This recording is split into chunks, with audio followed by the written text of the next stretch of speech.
home building and remodeling show. Let's go.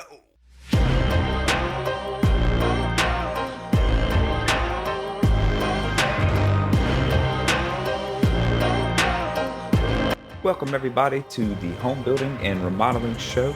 My name is Chris Kirby and I'll be your host. I am the owner of 3 construction companies on the Alabama Gulf Coast. The show is about residential construction. We're going to cover topics of home building and remodeling. Are you thinking of doing a remodel or building a home? Are you a contractor looking to improve your knowledge base or grow your business? Have you ever done a remodel project or built a home? There were so many things you wish you knew or that you could have done differently during the process. Then this show is for you. We break down the process of building and remodeling and how to have the best results during your project. Whether you're a DIYer looking for tips, someone looking to hire a contractor to do a project, or a contractor looking to expand your knowledge base or your business. Welcome aboard. Glad to have you. Stay tuned. We kick off the show with my thoughts on home building and remodeling.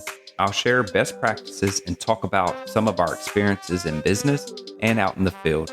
These shared thoughts and lessons learned are meant to help you on your very own journey. Let's go. Over the next few episodes, we're also going to be discussing what I call the separators. The separators are things that you do in your construction company or in your contracting business that separates you from your competition. I'm going to list and go in depth on some of the things that we've done. Again, it's just discussing best practices.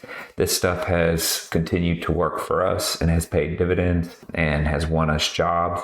And those are the things that I call the separators. And so I'll jump right in and we'll start talking about why are the separators important.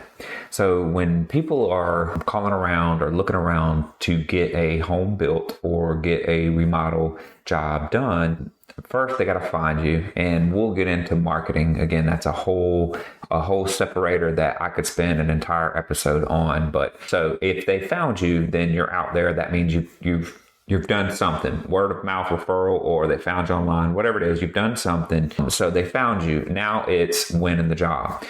So typically you're going to go on an estimate and you're going to meet with the client, and they're going to want to know who you are, what you're about, what work you've performed, and then they're going to talk about their specific needs. And most of the time in that order. Some of them, they are not going to have time to make a lot of small talk, and it may just be a very quick directly about the job. But I would say most times you're going to have the ability to sit and talk with them and kind of peel back the onion and figure out what they need, what they're looking for. And it's a two-way street when you're interviewing and talking with clients. Again, I've said it in the past, go with your gut on that as well.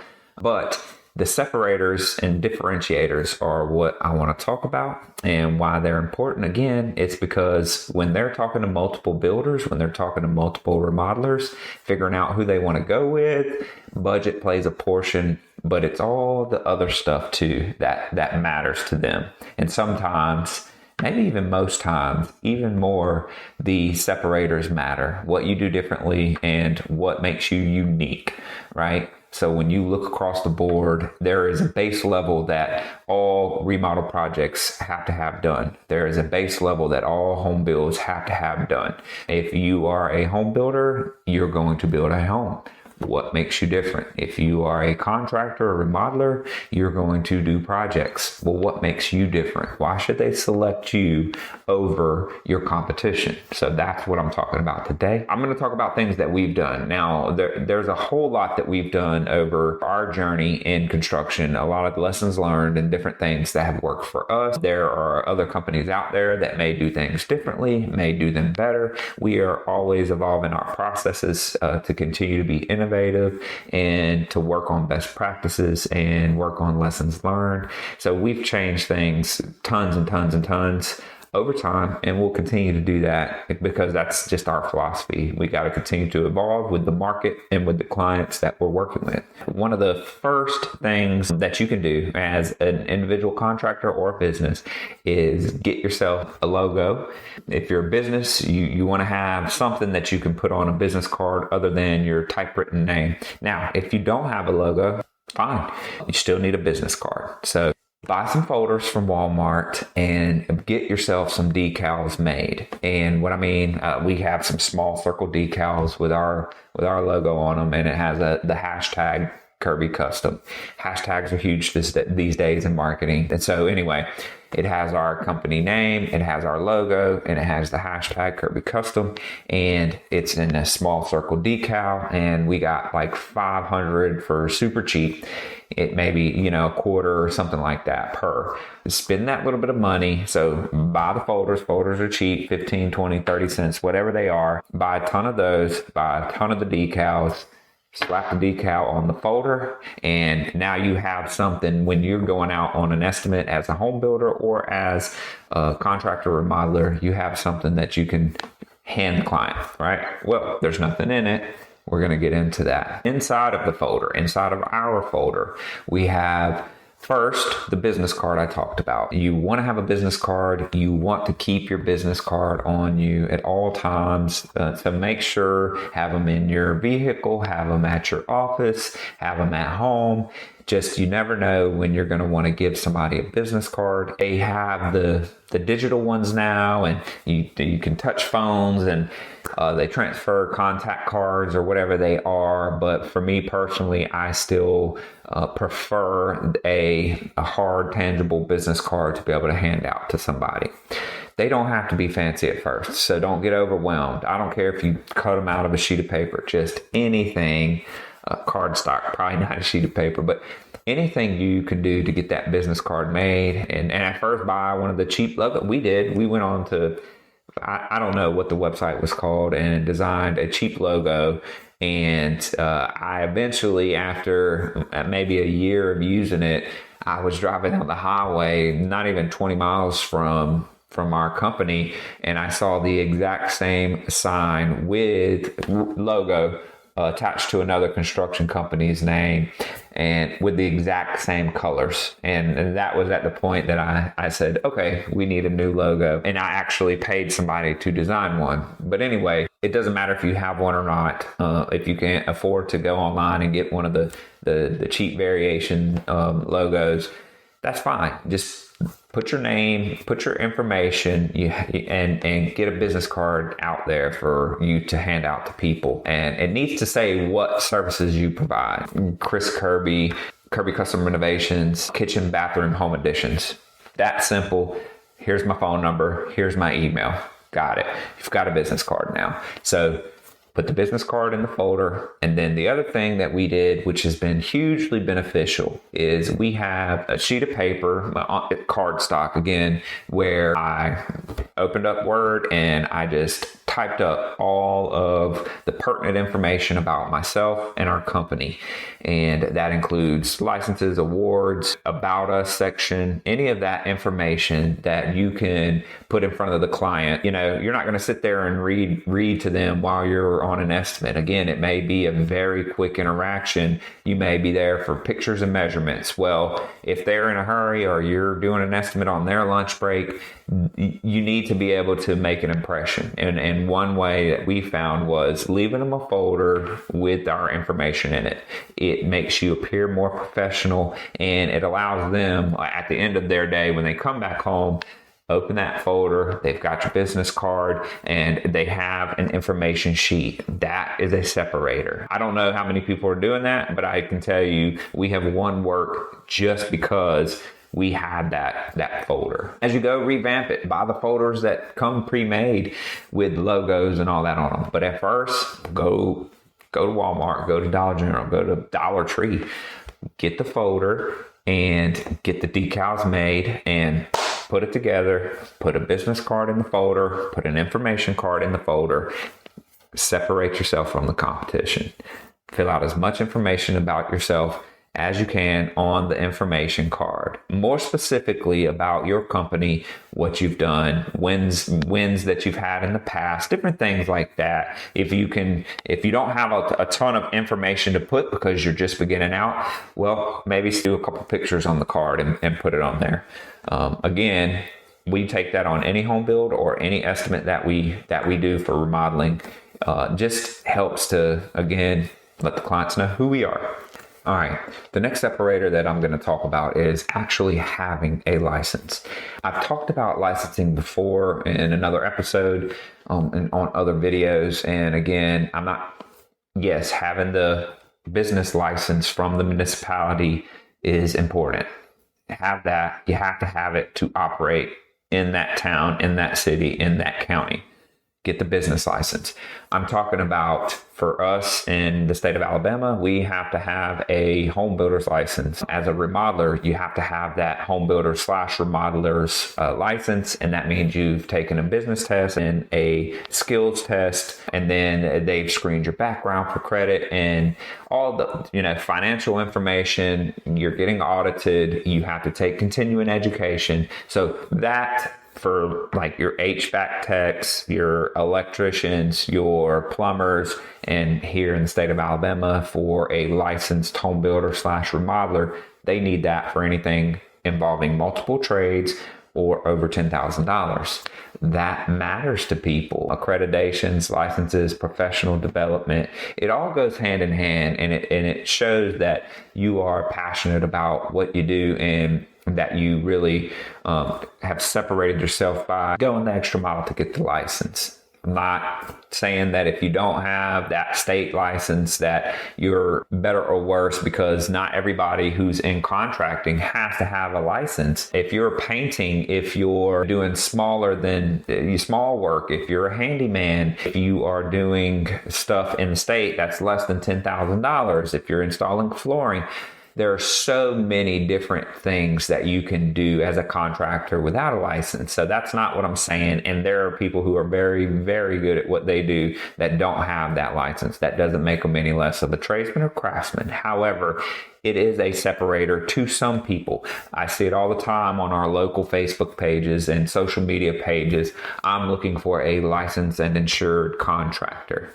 Got it. So that is a huge separator, and it can win you the job alone if you are bidding or estimating against people who do not carry a license but do the same work. It is a separator. And then insurance, obviously, that goes without saying why that would be a separator if a client is looking at a home builder or looking at a contractor or model for their project. People are hip to this, especially where we're at on the Gulf Coast, because when Sally came through, we had an influx of contractors, more than I've ever seen in my life, move here and just go to work because there were 20, 30, 50,000 roofs, whatever it was, that needed to be replaced, and flood damage, and just an astronomical amount of insurance work and damage. A lot of people are still dealing with the shoddy work and shoddy practices and unlicensed contractors that came from all over to do that type of work. And unfortunately, there's almost no recourse for somebody who comes here, does bad work, and goes back home. If you don't have a license, then there's an insurance, then you kind of have to try to go after them personally. And I mean, it's just a pain. So having that insurance and protecting yourself and your company, you do not want to be uninsured or have yourself and an employee or worker working on a project uninsured, and then something happens to them or something happens to the client home. That is a huge liability, and it can make or break your company if you do not carry insurance and the proper type of insurance. So it's a big separator in the contracting world. Another separator I want to talk about is joining the local Chamber of Commerce. And I point this out specifically just because it has been so rewarding for our company to be a part of our local Chamber of Commerce, where, yes, you're going to pay to join, but also don't just join and be on a list. You need to be an active member. And I think that's where you're going to get multiple varying opinions, just as any other group or any other thing that you join to be a part of, where, you know, the people who join to be on the list or say they're a member of the chamber, but they're not getting what they feel they should out of that membership, is because they're not putting in the effort. Some may put in the effort and feel like they still aren't getting what what it is they need to get out of the chamber. But for the most part, joining the chamber is very positive. It shows the community interaction. It shows the involvement. And to some clients, it is definitely a separator for you to be out there involved, a member of the chamber. And some people will actually only hire if they are members of the chamber. It can be a big separator when done right. Join the local chamber, get involved, and also the chamber provides some structure. It provides events. Our hours provides different like business after hours. So you're in there mixing and mingling with other small business owners. So there's opportunities to form bonds and relationships with other members of the chamber who can help you, or it may be somebody that you can use in your business. So it's a great way to meet other small business owners and collaborate and help each other out and build a small business community that you always have somebody who can help somebody else. Oh, I know a business. I know a guy, girl, whatever it is. If you join the chamber, you will get that. You'll get access to tons of other businesses. So it's very beneficial and a huge separator to join your local chamber of commerce. Another separator I wanted to talk about is community service. I can't tell you enough why doing community service and being involved in the community is a separator. To me, it's a no-brainer. I truly believe that what you put into the community will pay dividends. However, the biggest reward is not the fact that you're involved in the community to get referrals. The biggest reward is when you complete an event for somebody that is local in your community in need. You feel it. And so there's a lot that you can do in your local community, especially in construction, where it's not maybe the big event, marathons and stuff like that, but it may be building a wheelchair ramp, collecting money to help build a wheelchair ramp for somebody that currently doesn't have one. It may be that somebody needs a repair on their home. And, just being out there in the community, you're going to be around people who know people that are in need. It's a separator because it shows that you care about the local community and the people in it. And the client will see that their dollars go directly towards contributing back to the community. And so you've got to look at it like that. It's like when you spend local, the money is directly put back into your local community. Whereas you go outside and to a big chain, it's a little bit different. So it's the same concept. When a client looks and you list community service on that information card, and being involved in the community is a factor to some of the clients. And it can be a separator when picking a contractor. So I recommend being involved in your local community. And now we move into Shop Talk. It's the portion of the show where I bring in a co-host and we cover trending topics in home building and remodeling. Hope you enjoy. Let's go. Welcome everybody today to the show. I have again with us Christy, our lead interior designer, and we are going to talk about the top 5 tips for bathroom design. That's right. Okay. And this is all her. And so I'm going to we're going to kick it off with tip number 1. Okay, well, no order. Okay. Just let you know. Okay, good. No order. No particular order. Okay. Okay, so consider your lighting. A lot of people now are doing the sconces. They anchor the mirror, but that doesn't necessarily cancel out any overhead lighting. I'm working on a home right now where their daughter is real big into TikTok videos and things like that. So they wanted like an LED vanity lighting. So lighting's playing a big part in bathroom remodels right now, or new builds, any kind of bathroom design right now. And I think we've actually been, I know our last couple of customs, we have been doing now the LED lighting is where you have the mirror and the light is around. Okay, Mm-hmm. So we've done those a couple times recently. But the sconces looks more modern, updated. Yeah. So another suggestion is consider your ventilation. Okay. Sometimes when the bathroom vents are put in, they're put over the toilet. Well, the shower may be on the other side of the bathroom. Yeah. And so where's your steam going? I've done 2 ventilation systems in one bathroom. I don't know if y'all recommend that as a... Well, I'll say it like for me personally at my current home, we actually have a water closet, right? So the toilet is in the bathroom, but it's its own space. The vent is in there, and that's the only one. Now, we have an air conditioning vent. However, there's no vent fan over the shower, and we have... both of our closets are also in the bathroom. So yes, I completely get what you're saying. The one vent fan where the toilet is doesn't help when the shower's in another room of the bathroom. Yeah, absolutely. So that is something to consider as well. Another thing, your tile surfaces, and when you're picking those out, and this can be for your shower floor, your shower wall. This can be your countertop. Even that surface needs to be considered for what you're actually using it for. And what do you mean by that? Well, you can have... Okay, so I wouldn't necessarily put a marble on a shower floor. Right. It gets really slippery. Yeah. A lot of your polished tiles are going to be obviously more slippery. Yeah. Just like the marble I'm talking about. But you just need to be careful about, you just need to consider what it's actually being used for. Yeah. And there are certain, there are certain purposes with certain tile. You can, so if you actually look at our tile displays out in our showroom, they actually will tell you what they are supposed to be used for. Wall, floor, shower floor, stuff like that. And it's nice to have that guide available.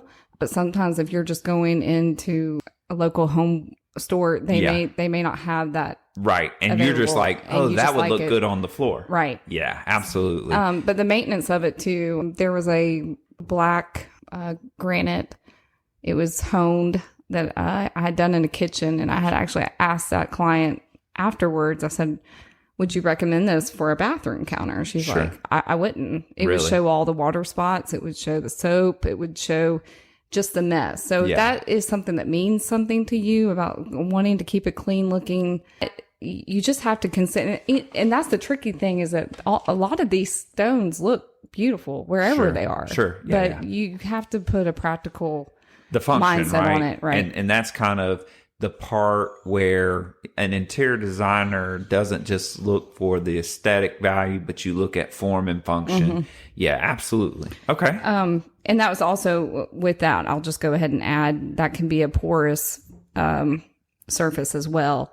And a lot of people want to try to avoid those when they are dealing with a bathroom counter. Absolutely. Another benefit to a lot of the custom cabinetry is that you have the availability to pick all these organizational additions. So you have linen towers now. Oh, those are popular. Those are very especially popular. the one in between. Yep. We're getting a lot of requests for those. Right. So, okay. And then the ones that have you also have like pull out hampers now that are option. So utilize those custom pieces to your to your advantage, because it saves you floor space. Nobody wants to take up floor space in a bathroom anyway. Yeah. So, and those are things that without the interior designer, I wouldn't even think of, to be honest. Like, because you're like, from the builder's perspective, you're like, okay, I'll do whatever you tell me to install, but I'm not sitting here thinking, oh yeah, if you've got the pull out basket, it'll save floor space. You see what I'm saying? Right, okay. Right. And if you're dealing with a small bathroom, all that matters. Great way to consolidate all those extra things off the floor. And another suggestion I had was that if you just, if you're dealing, especially with a remodel, and you just wanted to change up what you, maybe you can afford a new vanity, but you can't afford a mirror or something like that. Consider just changing some of the hardware out, or you can paint your mirror, little things like that you can change along. Well, it allows you first of all, it's a pretty inexpensive change to make. Yeah. It can be. Yeah. And so if you wanted to just upgrade a vanity, just changing out the hardware, painting the mirror, getting a new mirror, just working off of those surfaces, because chances are you're probably not going to replace your sink faucet. Sure. If you go with the black mat now, you might be really tired of that in even a couple of years. Yeah. So your hardware and your mirror are definitely good areas to kind of test those finishing limit or options, I guess. Okay. Yeah. Got it.